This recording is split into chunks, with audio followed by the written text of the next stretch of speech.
Good evening and actually ഒരുപാട് ഹാപ്പിയാണ് ഞാൻ, കാരണം ഇങ്ങനൊരു നല്ലൊരു കോഴ്സിന്റെ ഭാഗമാണ് സാധിച്ചത്. ഫസ്റ്റ് ടൈമാണ് ഞാൻ ഇങ്ങനൊരു സംഭവം. ഞാൻ ഡെന്റിസ്ട്രി പഠിച്ചിറങ്ങിയാണ് ട്രിവാൻഡ്രം മെഡിക്കൽ കോളേജിൽ നിന്ന്. പക്ഷെ ഞാൻ ഇങ്ങനെ ഒരു സംഭവത്തിൽ ഞാൻ പങ്കെടുത്തിട്ടില്ല. അപ്പൊ ഇതിലേക്ക് ഒരു അവസരം തന്നതിന് നന്ദി. ഈ പറഞ്ഞ പോലെ ക്യാൻസറിനെ പറ്റിയുള്ള എന്താ പറയാ, നമ്മുടെ ക്ലാസ്സുകൾ, അതിനെ പറ്റിയുള്ള ധാരണകൾ ആളുകൾ കൊടുക്കുന്നതിന് ഈ പറഞ്ഞ പോലെ മീഡിയയ്ക്ക് വളരെ ഇമ്പോർട്ടൻ്റ് ആയ റോളുണ്ട്. അതുപോലെ തന്നെ ഇതിനെപ്പറ്റി നല്ല അറിവുള്ള ആളുകൾ, അതായത് ഇന്നത്തെ കാലത്ത് ഇൻഫർമേഷൻസ് എന്ന് പറഞ്ഞാൽ ശരിയും തെറ്റും തിരിച്ചറിയാൻ പറ്റാത്ത രീതിയിലുള്ള ഇൻഫർമേഷൻസ് ആണ് കൂടുതലും നടക്കുന്നത്. എസ്പെഷ്യലി സോഷ്യൽ മീഡിയ ഒക്കെ ഉണ്ട്. ഇപ്പൊ കണ്ടന്റിന് വേണ്ടി ഇഷ്ടംപോലെ ആളുകൾ, നമുക്ക് നോക്കാം, ഓരോരോ അസുഖങ്ങൾ വരുമ്പോൾ അതിനുള്ള മരുന്നുകൾ, ഇതാണ് മരുന്ന്, ഇതാണ് എളുപ്പവഴി, ഇങ്ങനെയുള്ള ഒരുപാട് മിസ്ഗൈഡിങ് ആയിട്ടുള്ള ഇൻഫർമേഷൻസ് കൊടുക്കുന്ന ഒരു കാലഘട്ടമാണ്. അപ്പൊ ഇങ്ങനെയുള്ള വെബിനാർസ്, ഇങ്ങനെയുള്ള സംഭവങ്ങളുടെ അഡ്വാൻറ്റേജ് എന്താണുള്ളത്, ആളുകൾക്ക് ക്രെഡിബിലിറ്റി എന്നുള്ള സംഭവം ഫീൽ ചെയ്യും. ബിക്കോസ് കാര്യങ്ങൾ അറിയാവുന്ന, ഇതുമായിട്ട് ബന്ധപ്പെട്ടിരിക്കുന്ന ആളുകൾ ഇതിനെപ്പറ്റി സംസാരിക്കുമ്പോഴാണ് ആൾക്ക് അതിൻ്റെ ഒരു ക്രെഡിബിലിറ്റി, സത്യാവസ്ഥ എന്താണ് ശരിക്കും ഫോളോ ചെയ്യേണ്ടത് എന്ന് മനസ്സിലാവുന്നത്. അപ്പം അതിനിങ്ങനെയുള്ള മീറ്റിംഗ്സും എഫേർട്സും ഒക്കെ ഒരുപാട് ഹെൽപ്പ് ചെയ്യുമെന്ന് ഞാൻ വിശ്വസിക്കുന്നു. സോ ഐ എം ഹാപ്പി ഇതിന്റെ ഭാഗമായിരുന്നതിൽ, നിങ്ങൾ എല്ലാവരും എടുക്കുന്ന എഫേർട്ടിനും. കാരണം ഡെഫിനറ്റ്ലി എല്ലാവരും നമ്മുടെ ഡേ ടു ഡേ ലൈഫിൽ നമ്മുടെ ജോബിന്റെ ഭാഗമായിട്ട് ഒരുപാട് കാര്യങ്ങൾ ചെയ്യുന്നുണ്ട്. ഇന്നൊരു സൺഡേ ആണ്, എല്ലാവരുടെയും പേഴ്സണൽ ടൈമാണ്. അപ്പൊ കൂടി നമ്മൾ സൊസൈറ്റിക്ക് വേണ്ടി ഈ ഒരു ചെറിയ കമ്മിറ്റ്മെന്റ് നമ്മുടെ പേഴ്സണൽ ലൈഫിൽ നിന്ന് എടുത്ത് ഇതിനു വേണ്ടി ചെയ്യുന്നത് തീർച്ചയായിട്ടും അഭിനന്ദിക്കേണ്ട ഒരു കാര്യമാണ്. അപ്പൊ നിങ്ങൾ എല്ലാവരും ഞാൻ അപ്രീഷിയേറ്റ് ചെയ്യാണ് ഈ എഫേർട്ടിന്.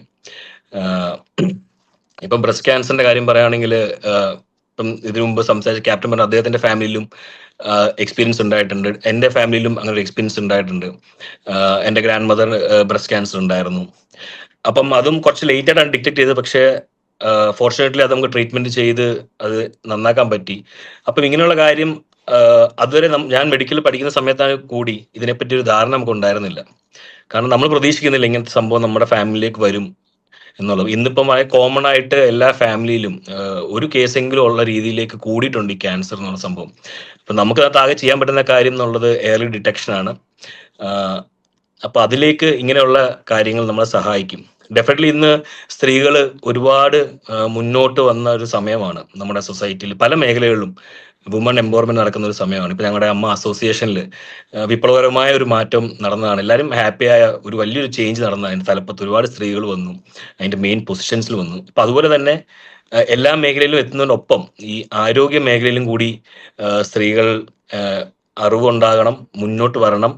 ബേസിക്കലി ഞാൻ ശ്രദ്ധിച്ചിട്ടുണ്ട്, ഇപ്പൊ നമ്മുടെ വീട്ടില് അമ്മമാരും പ്രായ ആൾക്കാരൊക്കെ അവരുടെ ഒരു ലൈഫ്, അവരുടെ ഒരു ഹെൽത്ത് ഒക്കെ സെക്കൻഡ് ഇതാണ് കൊടുക്കുന്നത്, ഒരു ഇമ്പോർട്ടൻസ് ആണ് കൊടുക്കുന്നത്. അവർ ബാക്കിയുള്ള കാര്യങ്ങളിലാണ് ഒരുപാട് ഇമ്പോർട്ടൻസ്. ഇപ്പൊ എന്റെ മദർ ആണെങ്കിലും ശരി, സ്വന്തം കാര്യങ്ങളൊന്നും കെയർ ചെയ്യാറില്ല. അപ്പൊ നമ്മളിപ്പോ പറഞ്ഞു കൊടുക്കും അത് ചെയ്യരുത്, ഇങ്ങനെ ചെയ്യരുത്. പക്ഷെ ഇപ്പോഴും അവരൊന്നും അതിനെ അത്രത്തോളം കാര്യമായിട്ട് എടുത്തിട്ടില്ല. ബിക്കോസ് ഈ പറയുന്ന പോലെ ഇതിനെപ്പറ്റി അറിയില്ല. ഇപ്പൊ ഈ പറഞ്ഞ ജെൻസി അല്ലെങ്കിൽ സോഷ്യൽ മീഡിയയിൽ ജീവിക്കുന്ന, അല്ലെങ്കിൽ അതിൽ ഒരുപാട് ഇൻവോൾവ് ആയിട്ടുള്ള ഒരു ചെറുപ്പക്കാർ ഒരുപക്ഷെ കാണുന്നുണ്ടാവും. പക്ഷെ അപ്പോഴും മെഡിക്കലോട് ബന്ധപ്പെട്ട കാര്യങ്ങൾ വരുമ്പോൾ എത്രത്തോളം ഇമ്പോർട്ടൻസ് കൊടുക്കുന്നുണ്ടെന്ന് എനിക്ക് സംശയമുണ്ട്. എന്റർടൈൻമെന്റിനാണ് കൂടുതലും ആളുകൾ ഇമ്പോർട്ടൻസ് കൊടുക്കാറ്. എല്ലാവരുടെ ലൈഫ് ഫാസ്റ്റ് ആണ്, സ്ട്രെസ് റിലീഫായിട്ട് എല്ലാവരും എന്റർടൈൻമെന്റ് ആണ് ഈ പറയുന്ന പോലെ മീഡിയ യൂസ് ചെയ്യുന്നത്. അപ്പൊ അവിടേക്ക് നമുക്ക് ഇങ്ങനെയുള്ള കാര്യങ്ങൾ ചെയ്യാൻ പറ്റിയാൽ, ഈ മേഖലയോട് ബന്ധപ്പെട്ടിരിക്കുന്ന ആളുകൾ ഇതിലേക്ക് സമയം കണ്ടെത്തിയാൽ ഒരുപക്ഷെ ഈ ഇൻഫർമേഷൻസ് കൂടുതലായിട്ട് ആളുകളിലേക്ക് എത്തും. അത് ഈ പറയുന്ന പോലെ ഒരു ഹെൽപ്ഫുൾ ആകും എന്നാണ് എൻ്റെ വിശ്വാസം. അപ്പൊ എനിക്കിതിൽ അവസരം തന്നെ താങ്ക് യു സോ മച്ച്. എന്നാൽ കഴിയുന്ന കാര്യങ്ങൾ ഇതിന് ചെയ്യണം എന്ന് ആഗ്രഹമുണ്ട്. അപ്പം ഇനി മുന്നോട്ടുള്ള കാര്യങ്ങൾ എൻ്റെ സൈഡിൽ നിന്ന് ചെയ്യാൻ പറ്റുന്ന ചെയ്യണം എന്ന് ആഗ്രഹമുണ്ട്. എനിക്ക് അവസരം തന്ന ഇന്ത്യൻ റേഡിയോളജിക്കൽ ഇമേജിംഗ് അസോസിയേഷൻ IRIA-ക്കും സ്വസ്തി ഫൗണ്ടേഷനും പിന്നെ ഞങ്ങളുടെ അമ്മ അസോസിയേഷനും എല്ലാവർക്കും നന്ദി.